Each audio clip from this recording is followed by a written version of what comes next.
hand, right? How many of you have ever sat in front of a high net worth before and was unclear about how to converse? Any of you have this experience before? Right, okay? I remember that's how I was, or maybe you were unsure about what it takes to get them interested in your offering. Some of you have this issue before. And that's what happened to me in my first ever corporate job in a bank. So in a bank, I was working in a bank in sales as well, like you guys.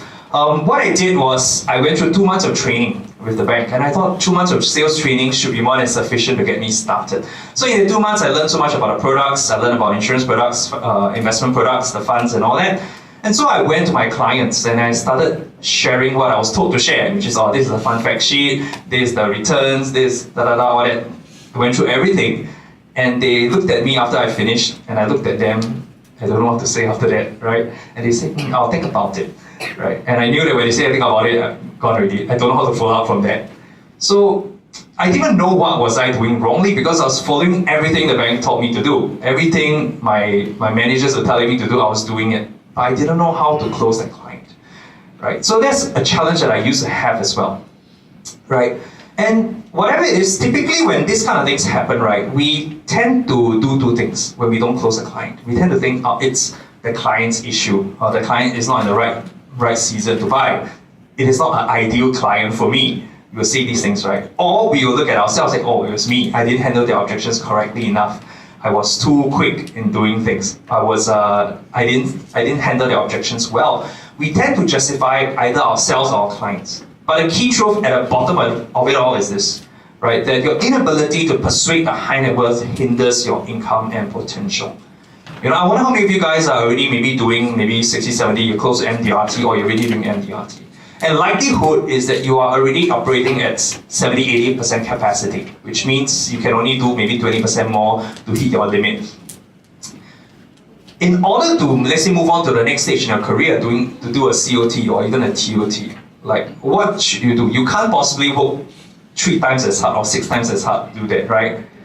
So therefore, how do COTs and TOTs do what they do? It's because they always learn how to serve the affluent and high net worth. Agreed?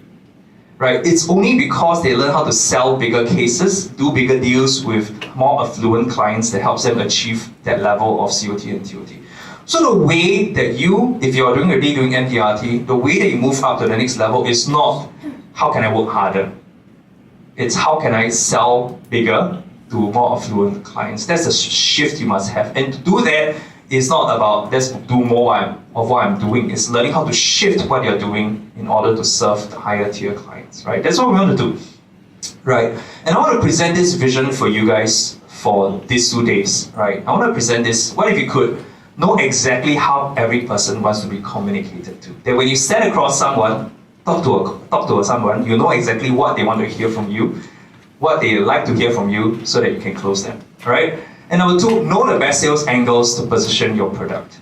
There are many ways to position in insurance, right? It can be a tool for security, it can be a tool for peace of mind, it can be a tool for freedom, it can be a tool for legacy. There are many ways to angle a product, but what is the best way to angle your product in a way that the client is most attracted to?